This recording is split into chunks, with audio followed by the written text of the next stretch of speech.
वरहमतुल्लाहि वबरकातुहू। आज जो हमारा टॉपिक है वो digestive system. We will define the digestive system, the process in which food is broken down into simple chemical substances that can be absorbed and used as nutrients by body. It also says that कि जो food है, हमारी खुराक, उनको छोटे छोटे टुकड़ों में तोड़ना और उनके बाद तोड़ने के बाद उनको ऑब्ज़र्व करना, ऑब्ज़र्व करने के बाद इन न्यूट्रिएंट्स जो खुराक हमने ली है उसको एज ए एनर्जी जो बॉडी हमारी यूज़ करती है उसको डाइजेस्टिव सिस्टम कहते हैं। जैसे कि जब हम खुराक अपने अंदर खाते हैं, जब हम खुराक खाते हैं तो इसको छोटे छोटे टुकड़ों में तकसीम किए जाते हैं। छोटे छोटे टुकड़ों को तकसीम करने के बाद ऑब्ज़र्व करते हैं। ऑब्ज़र्व करने के बाद ये कुछ ग्लाइकोजन में तकसीम हो जाती है, कुछ ग्लूकोज की फॉर्म में। जो ग्लाइकोजन है वो हमारे एडिपोज टिश्यू में डिपॉजिट हो जाते हैं और जो ग्लाइकोजन है वो एटीपी शक्ल में एज ए न्यूट्रिएंट्स एनर्जी के तौर पर हमारी बॉडी यूज़ करती है। अब हम चलते हैं daily diet. Daily it means that के हेल्थी पर्सनस कंज्यूम डाइट्स। इसका कहने का मतलब है कि एक हेल्थी पर्सन, एक हेल्थी शख्स को, सेहत तंदुरुस्त आदमी को डेली खुराक, कितनी खुराक की ज़रूरत है। अगर सॉलिड फॉर्म में बताएं तो वो 1 kg as a solid form. अगर जो सॉलिड फॉर्म में खुराक की कितनी ज़रूरत है, 1 kg मतलब 1 किलो। अगर लिक्विड फॉर्म में बताएं तो कितनी ज़रूरत है, 1 to 2 litre as liquid form. कितनी ज़रूरत है, 1 to 2 litre as liquid form. So that we can more understand the digestive system, we can discuss the function of digestive system. we can क्या फंक्शन ऑफ डाइजेस्टिव सिस्टम का क्या मतलब है, इसका ये कहना चाहता है कि अगर हमें डाइजेस्टिव सिस्टम को मज़ीद समझना है तो हमें इसके फंक्शन पर बात करनी होगी, डिस्कस करनी होगी। There are a following function of digestive system. कौन कौन से? इंजेशन। सबसे पहले हम खुराक को अपने अंदर दाखिल करते हैं, इंजेशन करते हैं। उसके बाद breaking small particle food. Ingestion के बाद जब खुराक हम इंजेशन कर लेते हैं उसके बाद हम इस खुराक को क्या करते हैं, ब्रेकिंग स्मॉल पार्टिकल, इस फूड को छोटे छोटे टुकड़ों में तोड़ते हैं। इन छोटे छोटे टुकड़ों को तोड़ने के बाद डाइजेस्टिव सिस्टम को क्या करता है, उसका तीसरा काम है ट्रांसपोर्ट। ट्रांसपोर्ट कहाँ करता है, ये स्मॉल पार्टिकल को gastrointestinal tract, it means GIT की तरफ कैरी कर ट्रांसपोर्ट कर देता है। जब गैस्ट्रोइंटेस्टिनल ट्रैक्ट को ट्रांसपोर्ट करने के बाद क्या छोटे छोटे टुकड़ों के ऊपर क्या करता है, ये secretes enzyme, secretion of enzyme for further digestive substance. ये जो डाइजेस्टिव सब्सटेंस है उनको डाइजेशन करने के लिए क्या सिक्रीशन होती है, एंजाइम की। एंजाइम को सिक्रीशन करने के बाद क्या होता है, digestion of small particle. In small particle की डाइजेशन होती है। डाइजेशन करने के बाद जो खुराक है उनको ऑब्जर्व किया जाता है। क्या कहते हैं, 6th पॉइंट क्या है, observation of digestive system, digestive product को ऑब्जर्व किया जाता है। उसके बाद 7th एंड लास्ट पॉइंट है removal of unwanted substance, removal of unwanted substance from the body. It means जो हमारी अनवांटेड फासद मादे होते हैं उनको रिमूव किया जाता है, कहाँ से, हमारी बॉडी से। उसके बाद आता है एनाटॉमिकली फंक्शन ऑफ GIT। अब हम चलते हैं anatomically function of GIT। Anatomically function of GIT कौन से हैं, digestive system is also called GIT, gastrointestinal tract. इस क्या है, गैस्ट्रोइंटेस्टिनल ट्रैक्ट। यहाँ गैस्ट्रोइंटेस्टिनल ट्रैक्ट जो है वो डाइजेस्टिव सिस्टम की मदद करता है। किस चीज़ में मदद करता है, डाइजेशन में and absorption, help in the digestion and absorption. अब एनाटॉमिकली इसकी लेंथ देखें डाइजेस्टिव सिस्टम की कितनी है, its length is about 30 feet. कितनी, 30 फीट इसकी लेंथ है। और ये कहाँ से स्टार्ट होता है, कहाँ पे ख़त्म एंड होता है, ये दैट एक्सटेंडिंग फैला हुआ है, या from the mouth to anus, mouth से लेकर अनस तक फैला हुआ है। ये कहाँ से स्टार्ट होता है, माउथ से स्टार्ट होता है और एंड कहाँ होता है, अनस में। अब चलते हैं type of GIT। Type of GIT कितनी टाइप है, इसकी 2 टाइप है। कौन कौन सी, primary digestive organ, it means जो इब्तदाई आर्गन ऑफ डाइजेस्टिव ऑर्गन कौन है, primary digestive organ and accessory digestive organ. Primary कौन कौन से, अब चलते हैं इन इसकी टाइप की तरफ। Primary digestive organ, primary digestive organ कौन कौन से, प्राइमरी डाइजेस्टिव ऑर्गन आ रहे हैं mouth, pharynx, oesophagus, stomach, small intestine, large intestine. ये कौन कौन से ऑर्गन है? ये डाइजेस्टिव सिस्टम के प्राइमरी ऑर्गन है। कौन कौन से प्राइमरी डाइजेस्टिव ऑर्गन कौन कौन से? Mouth, pharynx, oesophagus, stomach, small intestine and large intestine. और उसके एक्सेसरी ऑर्गन डाइजेस्टिव ऑर्गन कौन कौन से हैं? जो accessory digestive organ are and those that जो help the primary digestive organ for the digestion.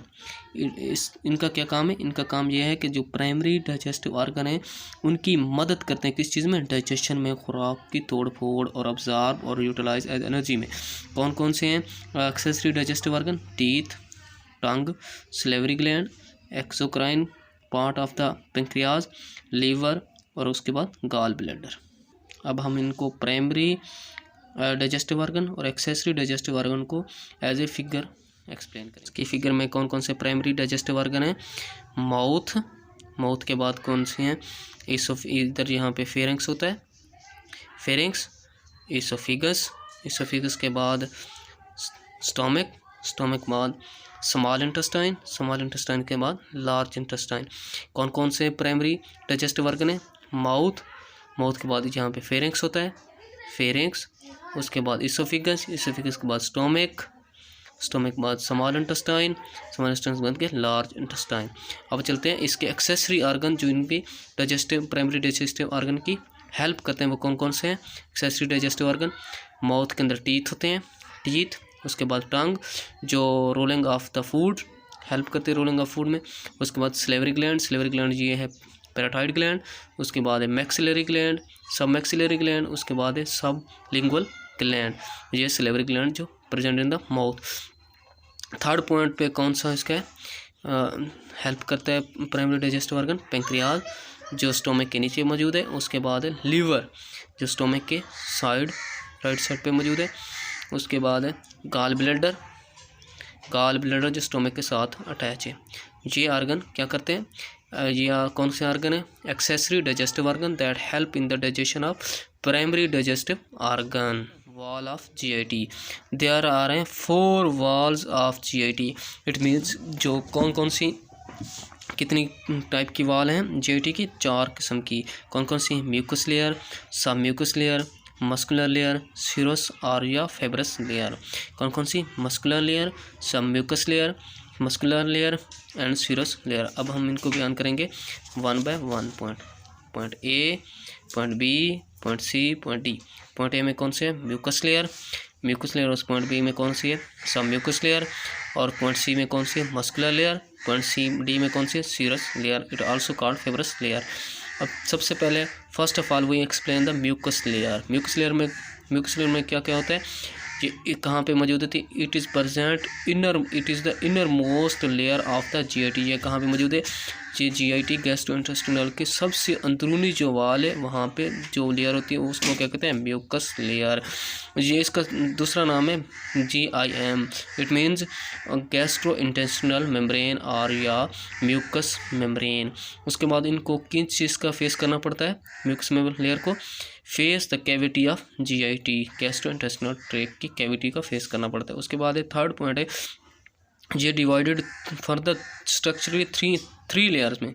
कितने लेयर में डिवाइडेड है? स्ट्रक्चरली की बुनियाद पर ये 3 लेयर में डिवाइडेड है। कौन कौन सी? Epithelial layer, lamina propria, muscularis mucosa. जो एपिथेलियल लेयर है उसमें क्या होता है?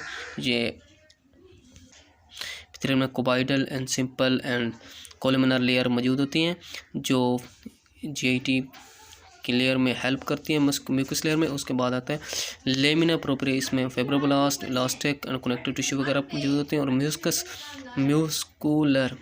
मस्कुलरिस म्यूकोसा जो है उसमें मस्कुलर लेयर मौजूद होती है जो म्यूकस लेयर। उसके बाद second point B, sub mucous layer. Sub mucous layer क्या है? It is present all part of the GIT except mouth and pharynx.